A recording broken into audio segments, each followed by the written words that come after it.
Hello student, good morning, good afternoon and good evening student. ये तीनों wishes मेरी इसलिए हैं कि आप जिस भी समय मेरी वीडियो देख रहे हैं, मेरी वेल विशेज़ हमेशा हमेशा आपके साथ है।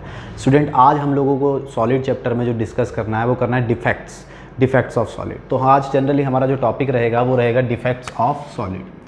डिफेक्ट्स ऑफ सॉलिड्स क्या होते हैं, पहले इस बात को समझेंगे और उसके बाद हम आगे सॉलिड्स का डिफेक्ट्स का क्लासिफिकेशन को बढ़ाएंगे। डिफेक्ट्स ऑफ सॉलिड बच्चों, सबसे पहले बारी आती है डिफेक्ट्स मीन्स इम्परफेक्शन। इसको एक और वर्ड हम दे सकते हैं, क्या बोल सकते हैं हम इसको? इम्परफेक्शन और डिफेक्ट एक ही बात होगी, इम्परफेक्शन ऑफ सॉलिड। कई बुक्स में आपको इम्परफेक्शन ऑफ सॉलिड्स के नाम से भी आपको ये मिलेगा। अब डिफेक्ट इन सॉलिड या इम्परफेक्शन इन सॉलिड का मतलब क्या है? डिफेक्ट्स का मतलब क्या है? आप लोगों को पता है डिफेक्ट्स का मतलब क्या है। सपोज करते हैं हमारे पास ये मेरी एक शर्ट है और इस शर्ट में छोटा सा होल हो जाए किसी वजह से, तो अगर इस शर्ट में छोटा सा होल हो गया है तो इसका मतलब क्या है? ये डिफेक्टेड हो गई है शर्ट। रहेगी शर्ट ही, लेकिन कैसी शर्ट बोलूँगा? That is defected. और अगर आप मार्केट से कोई नई शर्ट लेने जा रहे हैं और वहाँ पर आपको एक ऐसी शर्ट मिले जिसमें होल है, तो आप खरीदेंगे नहीं। आप क्या कहेंगे? भैया ये तो डिफेक्टेड है, आप इसको चेंज कीजिए। तो कहने का मतलब है कि डिफेक्ट का मतलब है कि जहाँ भी उसकी जो कंपोजिशन है, अगर उसकी कंपोजिशन में थोड़ा सा भी चेंज है, इम्परफेक्शन है, तो वही क्या कहलाता है? डिफेक्ट कहलाता है। यही कंडीशन सॉलिड्स में होती है। अब सॉलिड्स के लिए बात करें तो जनरली बच्चों हम लोगों ने अभी तक पूरे चैप्टर के अंदर क्रिस्टलाइन सॉलिड्स पढ़े हैं और क्रिस्टलाइन सॉलिड्स के अंदर हम लोगों ने देखा था कि जनरली जो क्रिस्टलाइन सॉलिड्स होते हैं, अगर हम क्रिस्टलाइन सॉलिड्स की बात करें तो हम लोगों ने थ्योरी में पढ़ा है कि यहाँ पर पार्टिकल्स का अरेंजमेंट कैसा होता है? रेगुलर होता है, एक प्रॉपर पैटर्न को फॉलो करते हैं। सपोज करो एक सॉलिड बनाता हूँ और उसके अंदर जो पार्टिकल्स का अरेंजमेंट है कुछ ये है, ठीक है। एक सॉलिड सब्सटेंस है और उसका क्रिस्टलाइन सॉलिड है और उसके पार्टिकल्स का अरेंजमेंट ये है। हमने पढ़ा है कि सॉलिड क्रिस्टलाइन सॉलिड के अंदर जो पार्टिकल्स का अरेंजमेंट होता है वो कैसा होता है? रेगुलर होता है, यानी एक ही पैटर्न को फॉलो करता है और ये लॉन्ग रेंज ऑर्डर होते हैं। हम तो एक छोटा सा पार्ट ले रहे हैं, लेकिन अगर हम बहुत बड़ा पार्ट लें तो क्या ये आगे तक भी यही पैटर्न फॉलो होगा और पीछे तक भी यही पैटर्न फॉलो होता है। हम लोगों ने अभी लास्ट अपनी प्रीवियस क्लासेस में देखा है। तो एक रेगुलर पैटर्न फॉलो हो रहा है, तो ये क्या है? ये परफेक्ट सॉलिड है। मीन्स यहाँ पर कोई भी इम्परफेक्शन नहीं है, कोई भी डिफेक्ट नहीं है। बट एनी हाउ, किसी भी कारण से यहाँ से इस क्रिस्टल लैटिस में से कोई एक एटम, आयन या मॉलिक्यूल, अगर ये सॉलिड एटम से मिलकर बना है तो एटम्स, आयन से मिलकर बना है तो आयन्स, और मॉलिक्यूल से मिलकर बना है तो मॉलिक्यूल, किसी वजह से मिस हो जाए तो क्या होगा?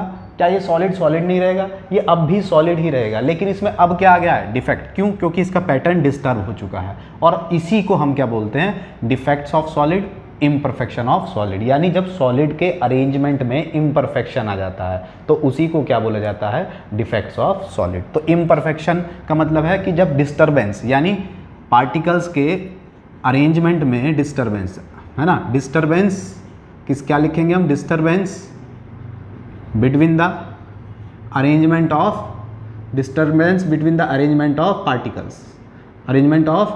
पार्टिकल्स, ठीक है। Disturbance between arrangement of particles of any solid, ठीक है। किसी भी सॉलिड के क्रिस्टल लैटिस में जब पार्टिकल्स का डिस्टर्बेंस हो जाता है, यानी पार्टिकल अपनी जगह छोड़कर किसी कारण से मूव हो जाते हैं, तो वो क्या कहलाता है? इम्परफेक्शन ऑफ सॉलिड कहलाता है। अब बारी आती है कि इम्परफेक्शन आता क्यों है?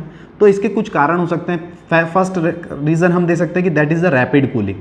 मीन्स हम किसी सब्सटेंस को कोई सॉलिड बना रहे हैं और सॉलिड बनाने के लिए हमने दो या दो से ज़्यादा चीज़ों को आपस में मिलाया और उसको हीट करा, और हीट करने के बाद, जैसे मैंने अभी ग्लास में पढ़ा था कि ग्लास में क्या होता है? ग्लास में हम दो से ज़्यादा मटेरियल आपस में मिलाते हैं, ठीक है, और मिलाने के बाद उसको हीट करते हैं और हीट करके कूल करते हैं। अगर हमें कूलिंग करनी है धीरे धीरे और हमने क्या करा? रैपिड कूलिंग कर दी, यानी उसको चाहिए थी, उसको सॉलिड स्टेट में आने के लिए, उस सब्सटेंस को सॉलिड स्टेट में आने के लिए उसको क्या चाहिए थी? स्लोली कूलिंग चाहिए थी, और हमने रैपिड कूलिंग कर दी। तो अगर रैपिड कूलिंग कर दी तो उसका रीज़न क्या होगा? कि वहाँ पर पार्टिकल्स का अरेंजमेंट में इम्परफेक्शन आ जाएगा, इर्रेगुलर हो जाएंगे, जिसकी वजह से वो क्या होगा? डिफेक्टिव सॉलिड क्रिएट हो जाएगा। तो कई बार रैपिड कूलिंग की वजह से भी सॉलिड में डिफेक्ट्स आते हैं।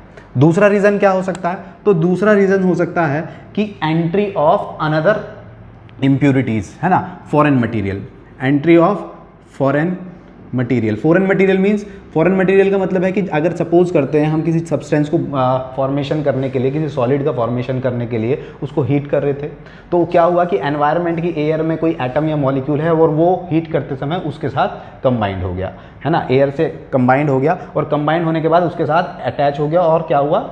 उसने बॉन्डिंग कर ली, और बॉन्डिंग कर ली तो क्या हुआ, हम तो बना रहे हैं NaCl, और NaCl के अंदर किसी वजह से सपोज करो जैसे हमारा पास ये NaCl का पैटर्न है और हम इसको हीट कर रहे थे, तो हीट करते करते जब इसको बना रहे थे, इसका फॉर्मेशन कर रहे थे, तो किसी वजह से बोरोन का एटम एनवायरनमेंट से इसको मिल गया, एनी हाउ किसी भी वजह से मिल गया, और वो आके यहाँ एडजस्ट हो गया, कोई यहाँ एडजस्ट हो गया, कोई यहाँ एडजस्ट हो गया, तो ये क्या हुआ, ये पैटर्न डिस्टर्ब हो गया ना। जब पैटर्न डिस्टर्ब हो गया किसकी वजह से, फॉरेन मटेरियल की वजह से, कोई आउटर मटेरियल की वजह से, तो उसकी वजह से भी डिफेक्ट्स आ जाते हैं। तो डिफेक्ट्स क्या होते हैं, ये आपको क्लियर हो गया होगा कि सॉलिड में जब उनके पास क्रिस्टलाइन सॉलिड के अंदर पार्टिकल्स का अरेंजमेंट किसी भी वजह से एनी हाउ इर्रेगुलर हो जाता है, एनी हाउ इर्रेगुलर हो जाता है, यानी पार्टिकल्स का अरेंजमेंट डिस्टर्ब हो जाता है, तो उसी को क्या बोलते हैं, डिफेक्ट्स ऑफ सॉलिड या फिर इम्परफेक्शन ऑफ सॉलिड्स। और imperfection of solids rapid cooling की वजह से हो सकता है, फॉरेन मटेरियल की एंट्री की वजह से हो सकता है, और बहुत सारे रीज़न हैं जो मैं आगे आपको धीरे धीरे बताता जाऊँगा। तो हमें ये क्लियर हो गया कि डिफेक्ट्स ऑफ सॉलिड क्या होते हैं। तो जब पार्टिकल्स के अरेंजमेंट में इम्परफेक्शन आता है यानी डिस्टर्बेंस आता है, तो उसी को क्या बोला जाता है, डिफेक्ट्स ऑफ सॉलिड बोला जाता है। अब इस डिफेक्ट्स ऑफ सॉलिड को थोड़ा सा हम क्लासिफिकेशन की ओर चलते हैं। तो डिफेक्ट्स ऑफ सॉलिड में जब हम सॉलिड के डिफेक्ट्स को पढ़ते हैं तो इसका क्लासिफिकेशन करते हैं, तो हम दो तरीके का सॉलिड में डिफेक्ट्स पढ़ते हैं। फर्स्ट डिफेक्ट को हम बोलते हैं पॉइंट डिफेक्ट, फर्स्ट डिफेक्ट को हम बोलते हैं पॉइंट डिफेक्ट, और इस पॉइंट डिफेक्ट को हम एक और नाम दे देते हैं, दैट इज एटॉमिक डिफेक्ट।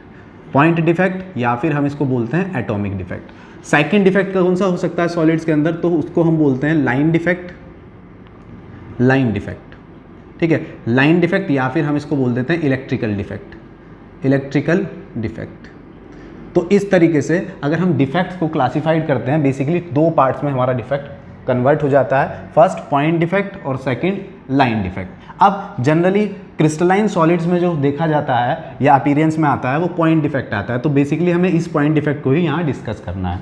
अब इस पॉइंट डिफेक्ट को जब हम फर्दर क्लासिफिकेशन करते हैं तो ये 3 टाइप्स का हो जाता है। फर्स्ट होता है हमारे पास stoichiometric defect, stoichiometric defect, stoichiometric defect. Second defect जिसे हम बोलते हैं वो होता है हमारे पास non stoichiometric defect, non stoichiometric defect, non stoichiometric defect. और थर्ड डिफेक्ट जो होता है स्टूडेंट्स हमारे पास वो आता है इम्प्यूरिटी डिफेक्ट। थर्ड को हम क्या बोलते हैं, इम्प्यूरिटी डिफेक्ट।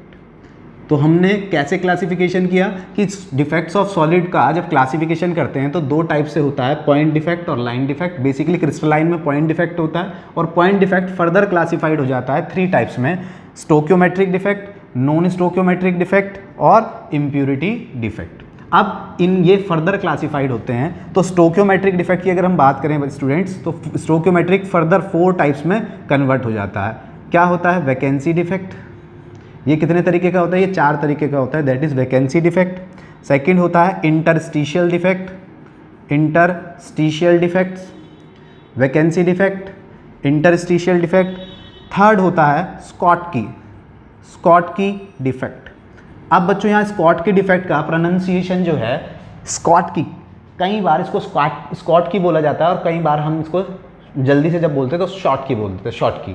तो वैसे क्या होता है स्कॉट की, लेकिन होता क्या है शॉर्ट की। तो आप कुछ भी प्रोनाउंस कीजिए, स्कॉट की या शॉर्ट की, हमें प्रोनाउंस से मतलब नहीं है, हमें तो मीनिंग से मतलब है। तो स्कॉट की डिफेक्ट। और फोर्थ होता है हमारे पास Frenkel defect, Frenkel defect means यानी अगर हम सॉलिड्स का क्लासिफिकेशन करते ला रहे हैं तो स्टोकियोमेट्रिक डिफेक्ट जो हम पढ़ेंगे वो कितने टाइप से पढ़ेंगे, 4 टाइप में पढ़ेंगे। वैकेंसी डिफेक्ट पढ़ेंगे, इंटरस्टिशियल डिफेक्ट पढ़ेंगे, स्कॉटकी डिफेक्ट पढ़ेंगे और फ्रेंकल डिफेक्ट पढ़ेंगे। वहीं जब हम नॉन स्टोकियोमेट्रिक डिफेक्ट की बात करते हैं तो ये भी फर्दर 2 पार्ट्स में क्लासिफाइड हो जाता है, फर्दर 2 पार्ट्स में क्लासिफाइड हो जाता है। तो ये कौन सा होता है, metal excess defect, metal excess defect, metal excess defect. और सेकंड होता है metal deficiency defect, metal deficiency defect. अभी 1 बाय 1 हम सबको डिस्कस करने वाले हैं, पहले हम एक छोटा सा क्लासिफिकेशन कर रहे हैं। और ये जो मेटल एक्सेस डिफेक्ट होता है, अगर ये भी फर्दर क्लासिफाइड हो जाता है हमारे पास, metal excess defect due to anions या एनायनिक वैकेंसी, चाहे हम कहें ड्यू टू एनायनिक वैकेंसी भी बोल देते हैं हम इसको, ड्यू टू एनायनिक वैकेंसी, या फिर हमसे बोलते हैं due to anions, extra anions या एनायनिक वैकेंसी। और दूसरा पार्ट जो इसका होता है वो होता है due to extra cation, due to extra cation. ठीक है, तो इस तरीके से हम इसको, हमारा सॉलिड्स का छोटा सा क्लासिफिकेशन होता है। ठीक है, मैं आपको एक बार दोबारा बताता हूँ, डिफेक्ट्स ऑफ सॉलिड यानी जब हमारे पार्टिकल्स में, सॉलिड के पार्टिकल्स के रेगुलर अरेंजमेंट में इरेगुलरिटीज़ आ जाती हैं तो उसे क्या बोलते हैं, हम डिफेक्ट ऑफ सॉलिड बोलते हैं। डिफेक्ट ऑफ सॉलिड का रीज़न रैपिड कूलिंग हो सकता है, किसी फॉरेन सब्सटेंस का एंट्री करना हो सकता है उस सॉलिड के पार्टिकल्स के साथ। दूसरा, अगर हम इसको क्लासीफाइड करते हैं तो दो पार्ट में क्लासीफाइड कर सकते हैं, point defect, line defect. Point defect के अंदर अगर जब हम बात करते हैं तो point defect generally further 3 parts में डिवाइड हो जाता है, stoichiometric defect, non stoichiometric defect और इम्प्यूरिटीज डिफेक्ट। वहीं पर स्टोक्योमेट्रिक डिफेक्ट जो होता है वो वैलेंसी डिफेक्ट 4 पार्ट में कन्वर्ट हो जाता है। फर्स्ट होता है वैलेंसी डिफेक्ट, सेकंड होता है ट्रांजिशन डिफेक्ट, थर्ड होता है स्कॉटकी डिफेक्ट, फोर्थ होता है फ्रेंकल डिफेक्ट। वहीं अगर हम नॉन स्टोक्योमेट्रिक डिफेक्ट की बात करते हैं तो ये भी फर्दर 2 पार्ट्स में क्लासिफाइड हो जाता है, मेटल एक्सेस डिफेक्ट और सेकंड होता है मेटल डेफिशिएंसी डिफेक्ट। और मेटल एक्सेस डिफेक्ट भी हम 2 पार्ट में पढ़ेंगे, metal excess defect due to anionic vacancy और anion, metal excess defect due to extra cation. तो ये एक छोटा सा क्लासिफिकेशन है जिसको हम 1 बाय 1 सबको डिस्कस करेंगे। एक बार मैं हट जाता हूँ, आप इसका स्क्रीनशॉट ले लीजिए, फिर 1 बाय 1 हम यहाँ से स्टार्ट करेंगे। Stoichiometric defect, sorry point defect से स्टार्ट करेंगे, फिर स्टोक्योमेट्रिक, फिर इस तरीके से चलेंगे। आप देख लीजिए इसको एक बार।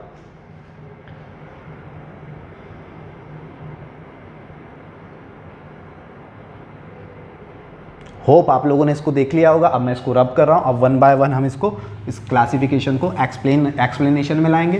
तो 1 बाय 1 जब इस क्लासिफिकेशन को एक्सप्लेनेशन में लाते हैं तो सबसे पहले हमारे पास आता है क्या, कि what is point defect. Point defect क्या होता है, तो पहले हमें ये समझना है कि पॉइंट डिफेक्ट क्या होता है। तो पॉइंट डिफेक्ट का मतलब है किसी एक एटम या पॉइंट के सराउंडिंग जब कोई क्या आता है, कोई डिफेक्ट क्रिएट होता है या वैकेंसीज क्रिएट होती हैं तो उसे क्या बोला जाता है, point defect. For example suppose करो ये एटम है, ये एटम इन एटम से घिरा हुआ है ना, सराउंडेड है, और किसी वजह से ये वाला एटम एनी हाउ घट गया या बढ़ गया, आगे पूरा एटम नहीं बनाया मैंने, पूरा क्रिस्टल लैटिस नहीं बनाया, तो ये क्या होगा, पॉइंट डिफेक्ट। यानी एक एटम के टूवर्ड्स उसके सराउंडिंग एटम में चेंज आने की वजह से जो डिफेक्ट होगा वो क्या कहलाएगा, पॉइंट डिफेक्ट। अब ये जो पॉइंट डिफेक्ट होता है ये कैसे 3 पार्ट में हमने बांटा था, कैसे, स्टोक्योमेट्रिक, नॉन स्टोक्योमेट्रिक और इम्प्यूरिटीज। तो फर्स्ट पार्ट हम लोग आज अभी डिस्कस करेंगे, दैट इज स्टोक्योमेट्रिक।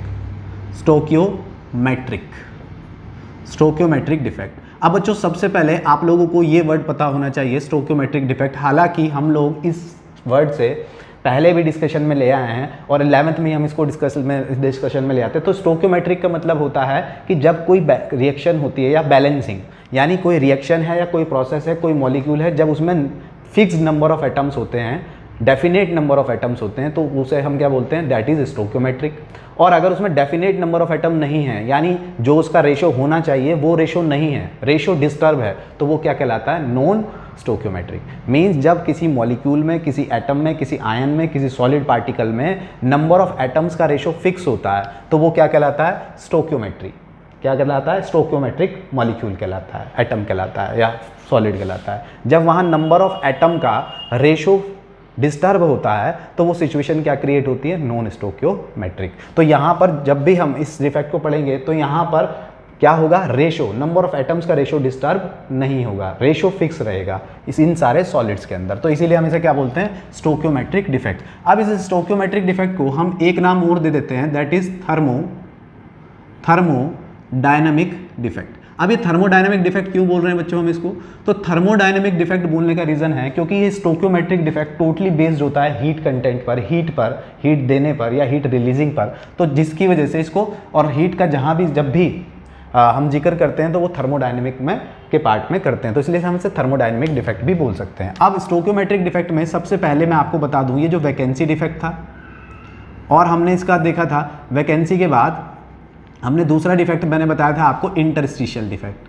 तो वैकेंसी डिफेक्ट और इंटरस्टिशियल डिफेक्ट की जब बात होती है तो ये दोनों डिफेक्ट्स कहाँ क्रिएट होते हैं बच्चों, यहाँ से बहुत छोटे छोटे क्वेश्चंस बनते हैं, इसलिए मैं एक डेप्थ में बता रहा हूँ कि वैकेंसी डिफेक्ट और इंटरस्टिशियल डिफेक्ट, ये दोनों डिफेक्ट किस तरीके के सॉलिड्स में दिखते हैं, तो नॉन आयनिक सॉलिड्स के अंदर। नॉन आयनिक सॉलिड तो समझते हो ना, जहाँ पर मेटल और नॉन मेटल का कॉम्बिनेशन नहीं होता, दो या दो से ज़्यादा नॉन मेटल्स का कॉम्बिनेशन होता है और कोवेलेंट बॉन्ड बनते हैं। तो नॉन आयनिक सॉलिड्स के अंदर जो डिफेक्ट्स क्रिएट होता है वो क्या कहलाता है, या तो वो वैकेंसी डिफेक्ट होगा या फिर इंटरस्टिशियल डिफेक्ट होगा। तो इंटरस्टिशियल डिफेक्ट भी और वैकेंसी डिफेक्ट भी नॉन आयनिक सॉलिड्स के अंदर क्रिएट होता है, ये आपको याद रखना है। चलिए अब फर्स्ट वैकेंसी डिफेक्ट। तो वैकेंसी डिफेक्ट के अंदर अगर हम देखें तो वैकेंसी डिफेक्ट क्या हो सकता है, तो वैकेंसी डिफेक्ट के अंदर क्या होता है वो देख रहे हैं। अगर हमारे पास कोई सॉलिड है और इस सॉलिड में क्या होगा कि ये जो पार्टिकल्स हैं, ये पार्टिकल्स जो हैं क्या हो कि सपोज करते हैं ये अरेंजमेंट है पार्टिकल्स का। अब ये पार्टिकल्स का अरेंजमेंट है और इस पार्टिकल के अरेंजमेंट में एनी हाउ एक एटम यहाँ से रिमूव हो जाए, एक एटम यहाँ से रिमूव हो जाए किसी भी कारण से, रीज़न कुछ भी हो सकता है, वो मैंने आपको पहले भी बता चुका हूँ। तो जब यहाँ से एटम रिमूव हो गया तो इसका मतलब क्या है, यहाँ वैकेंसी डेवलप हो गई, और वैकेंसी डेवलप हो गई और यहाँ अरेंजमेंट जो था पार्टिकल्स का वो भी डिस्टर्ब हो गया। तो जब वैकेंसी डेवलप हो गई और अरेंजमेंट ऑफ पार्टिकल भी डिस्टर्ब हो गया तो इसका मतलब ये कौन सा डिफेक्ट है, वैकेंसी डिफेक्ट। और ये कब होता है, तो ये नॉन आयनिक सॉलिड्स के अंदर होता है। यहाँ से क्वेश्चन क्या बनता है बच्चों, तो यहाँ से क्वेश्चन बनता है कि जब वैकेंसी डिफेक्ट डेवलप होता है तो डेंसिटी पर क्या इफेक्ट पड़ता है। What effect will be density when vacancy defect is takes place. Vacancy defect जब होता है तो क्या होगा, डेंसिटी पर क्या इफेक्ट आएगा। तो आप देखिए एटम यहाँ से रिमूव हुआ है और डेंसिटी इज इक्वल टू क्या होता है, मास ओवर वॉल्यूम।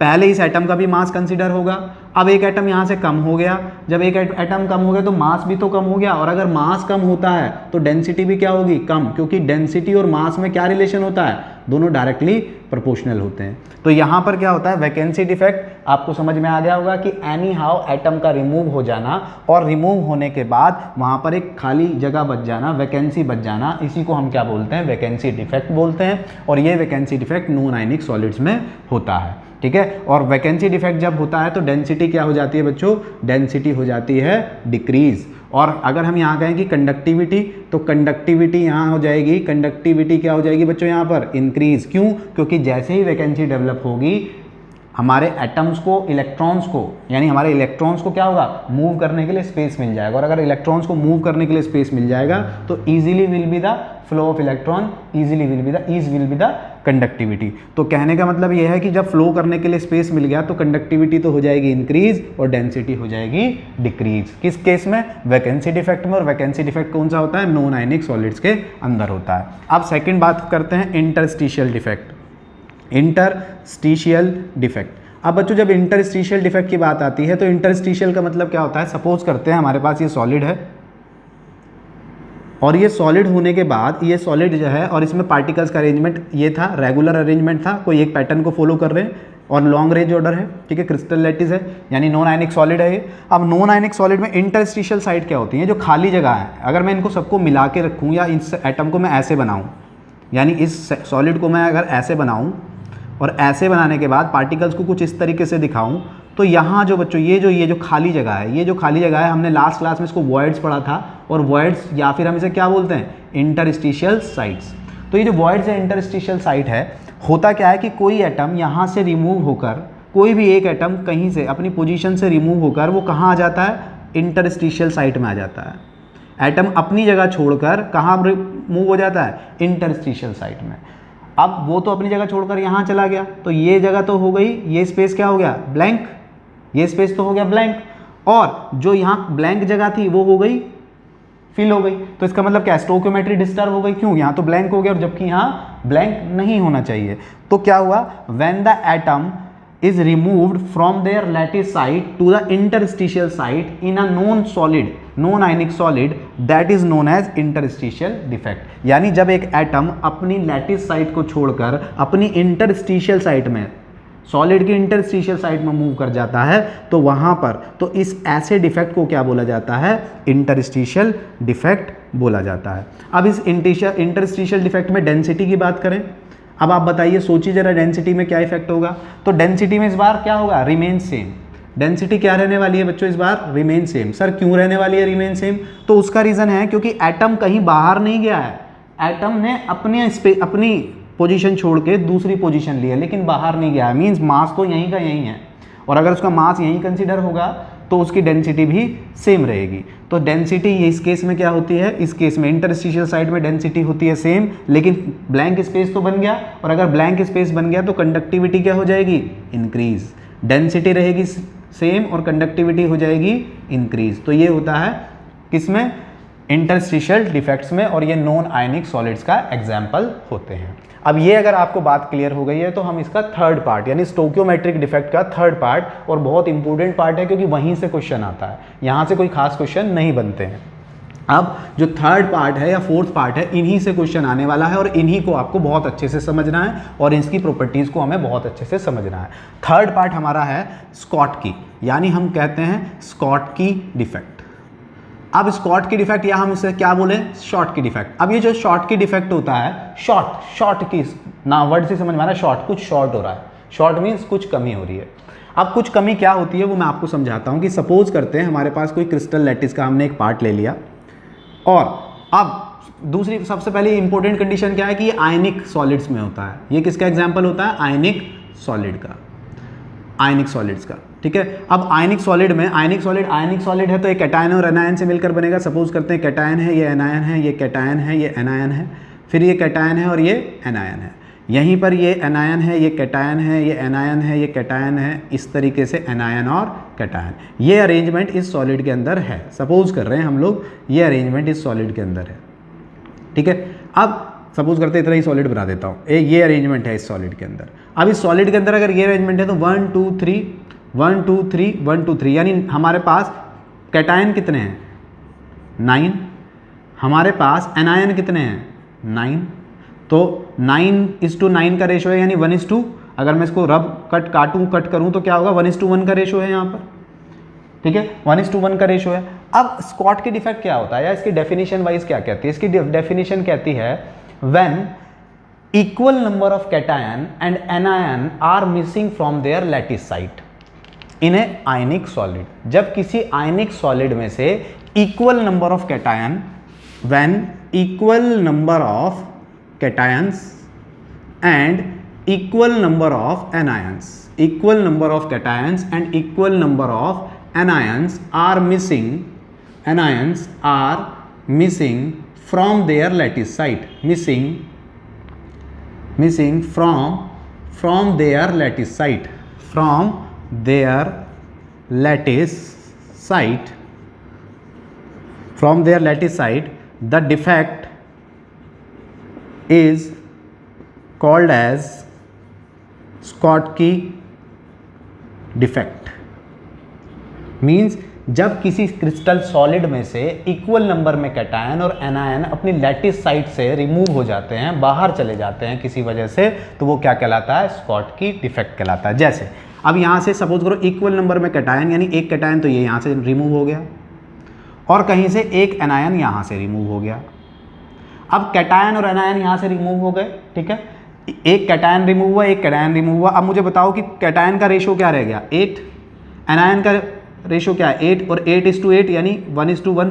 तो रेशो तो डिस्टर्ब नहीं हुआ, रेशो डिस्टर्ब नहीं हुआ, ठीक है। जब हमारा रेशो तो डिस्टर्ब हुआ नहीं, लेकिन डिफेक्ट क्रिएट हो गया क्योंकि यहाँ वैकेंसी क्रिएट हो गई, तो ये डिफेक्ट क्रिएट हो गया, और इस डिफेक्ट को ही क्या बोलते हैं, स्कॉटकी डिफेक्ट, ठीक है। When equal number of cation and anion are missing from their lattice side in an ionic solid, that is known as Schottky defect, and the ratio of Schottky defects is remain same, ठीक है। अब Schottky defect की properties पूछी जाती हैं और यहाँ से क्वेश्चन बनता है। अब क्या क्या क्वेश्चन बनते हैं, फर्स्ट कंडक्टिविटी।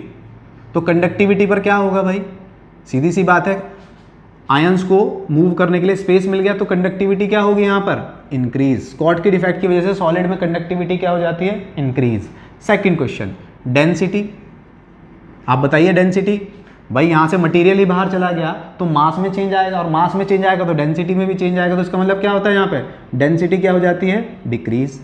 थर्ड क्वेश्चन होता है कि जो स्कॉटकी डिफेक्ट होता है ये किस टाइप्स के सॉलिड्स में देखने को मिलता है। तो ये किस टाइप के सॉलिड्स में देखने को मिलता है, तो ये देखने को मिलता है आपके फर्स्ट ग्रुप वाले टाइप के सॉलिड्स में, आयनिक सॉलिड में। फर्स्ट ग्रुप कैसे, जैसे फर्स्ट ग्रुप में कौन सी मेटल होती हैं, NaCl, KCl, ठीक है, LiCl, इस तरीके के सॉलिड्स में ये देखने को मिलता है, ठीक है। और इन्हें हम क्या बोलेंगे, फर्स्ट ग्रुप को हम जनरली क्या बोलते हैं, एल्कली मेटल्स। तो एल्कली मेटल्स के आयनिक कंपाउंड्स में इसको देखने को मिलता है। तो NaCl, KCl, LiCl, ठीक है, CHCl, इस तरह के एग्जाम्पल्स होते हैं। और इसके अंदर क्या होता है, हमने कंडक्टिविटी इंक्रीज हो गई, डेंसिटी डिक्रीज हो गई, इस तरीके के आयंस में मिलता है, यानी ये इसके एग्जाम्पल्स हो जाते हैं। और नेक्स्ट यहाँ से आता है कि ये किस तरीके के सॉलिड्स में बनता है और उनका कोऑर्डिनेशन नंबर कैसा होना चाहिए। तो coordination number should be high, coordination number should be high, यानी वो सॉलिड, वो आयनिक सॉलिड ही इस डिफेक्ट को शो करते हैं जिनका कोऑर्डिनेशन नंबर हाई होता है। अब कोऑर्डिनेशन नंबर हाई क्यों होता है, तो यहाँ पर कैटायन और एनायन का साइज ऑलमोस्ट सिमिलर होता है। तो ये डिफेक्ट कब शो होगा, when size of cation and anion almost similar, जब कैटायन और एनायन का साइज सिमिलर होता है, जिन मॉलिक्यूल्स में, जिन आयनिक कंपाउंड्स में कैटायन और एनायन का साइज ऑलमोस्ट सिमिलर होता है, उन्हीं मॉलिक्यूल्स के अंदर ये शॉर्टकी डिफेक्ट रिप्रेजेंट होता है।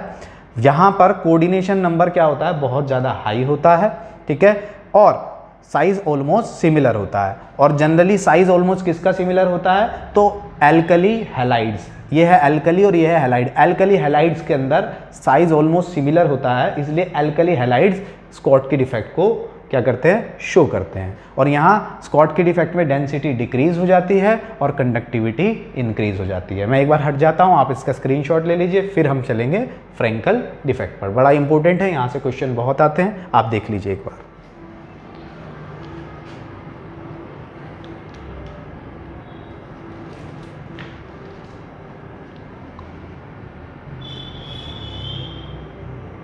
होप आप लोगों ने ये सब कुछ देख लिया होगा। अब चलते हैं हम, स्कॉटकी को हम लोगों ने कवर कर लिया है, अब हम करेंगे फ्रेंकल डिफेक्ट। अब फ्रेंकल डिफेक्ट क्या होता है, तो फ्रेंकल डिफेक्ट किसके अंदर शो होता है, तो फ्रेंकल डिफेक्ट भी आयनिक सॉलिड्स के अंदर ही शो होता है, या हम कहें कि आयनिक सॉलिड ही फ्रेंकल डिफेक्ट्स को शो करते हैं।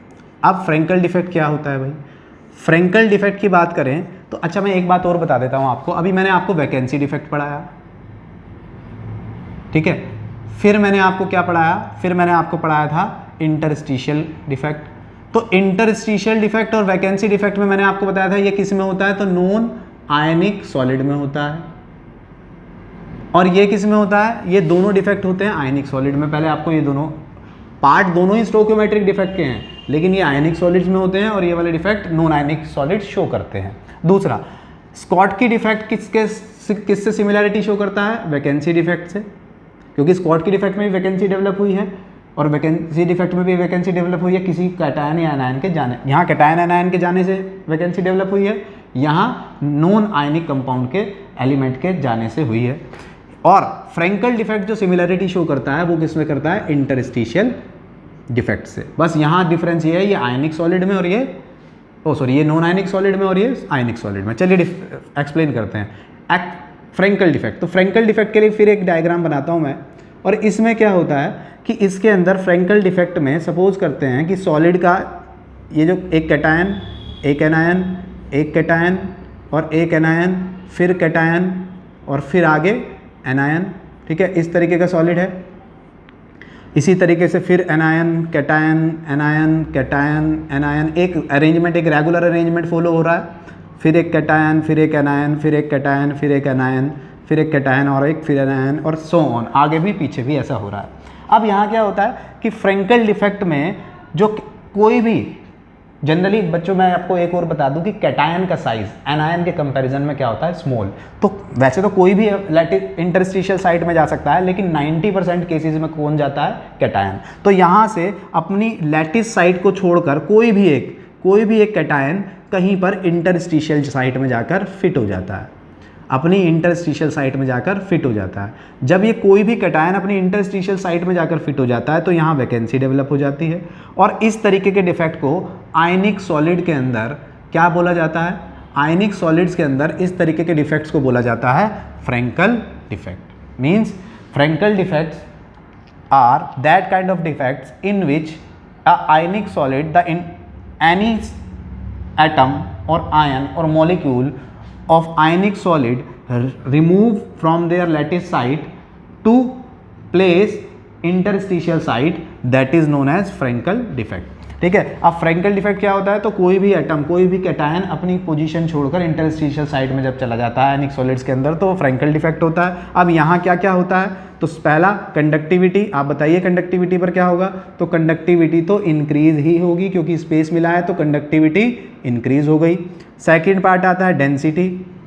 देखिए अब डेंसिटी में क्या हो रहा है भाई, कैटायन या एनायन बाहर थोड़ी गया है एटम को, मॉलिक्यूल को छोड़कर या सॉलिड को छोड़कर, वो तो अपनी पोजीशन को छोड़कर इधर से उधर हुआ है, तो मास में कोई चेंज नहीं आएगा। जब मास और वॉल्यूम में कोई चेंज नहीं आएगा तो डेंसिटी क्या रहेगी, इस बार डेंसिटी रहेगी रिमेन्स सेम, रिमेन्स सेम। अब थर्ड क्वेश्चन आता है कि ये किस तरीके के सॉलिड्स में होता है, तो ये उस तरीके के सॉलिड्स में होता है जिनमें साइज का difference, size between cation and anion, size difference between cation and anion is large, यानी जहाँ पर कैटायन और एनायन के साइज में बहुत बड़ा डिफरेंस होता है, कैटायन मोस्टली छोटे हों और एनायन मोस्टली बड़े हों, तो वहाँ पर क्या होता है, वहाँ पर फ्रैंकल डिफेक्ट शो होता है। फिर बारी आती है कोऑर्डिनेशन नंबर। तो इस सॉलिड में, ये जो सॉलिड बना है, इनका कोऑर्डिनेशन नंबर कैसा होता है, इनका कोऑर्डिनेशन नंबर, वहाँ कोऑर्डिनेशन नंबर हाई था, यहाँ कोऑर्डिनेशन नंबर होता है लो। ये उन सॉलिड्स में होता है जिनका कोऑर्डिनेशन नंबर कम होता है। कोऑर्डिनेशन नंबर कम होगा, कैटायन और एनायन के साइज में बहुत बड़ा डिफरेंस होगा, डेंसिटी यहाँ पर रिमेन सेम रहेगी, कंडक्टिविटी इंक्रीज होगी। एग्जाम्पल क्या क्या होते हैं, तो इसका एग्जाम्पल होता है ZnS, जिंक सल्फाइड में ये शो होता है, AgCl, AgBr, AgI, silver iodide, इस तरीके के कंपाउंड्स में ये शो होता है। कई बार एग्जाम्पल से आपसे पूछा जाता है कि कोई भी एक एग्जाम्पल दे देगा, आपसे कहेगा NaCl, what kind of defect will be NaCl show, किस तरीके का डिफेक्ट NaCl शो करेगा, तो NaCl क्या है, एल्कली हैलाइड है, और एल्कली हैलाइड कौन सा शो करते हैं, स्कॉट के डिफेक्ट शो करते हैं। तो आपको एग्जाम्पल्स भी याद होने चाहिए। तो ये सब कुछ हो जाता है। यहाँ से एक नंबर में एक क्वेश्चन आता है कि एक नोट बना के भी आप कवर कर लेना कहीं पर कि AgBr is one of the single molecule और single solid which shows Schottky as well as Frankel.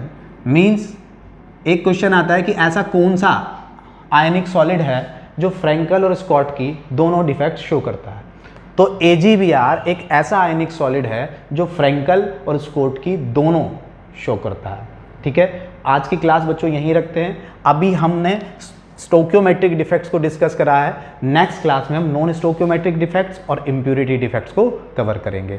Video आपको अच्छी लगी हो तो आप चैनल को सब्सक्राइब कर दीजिए। अगर आपने अभी तक चैनल को सब्सक्राइब नहीं किया है तो प्लीज़ चैनल को सब्सक्राइब कर दीजिए, वीडियो को लाइक कर दीजिए और ज़्यादा से ज़्यादा बच्चों के साथ शेयर कीजिए, अपने फ्रेंड्स के साथ शेयर कीजिए जिनको इस टॉपिक की नीड है या इस समय जिसको नीड है। मिलता हूँ आपसे नेक्स्ट वीडियो में। Thank you very much.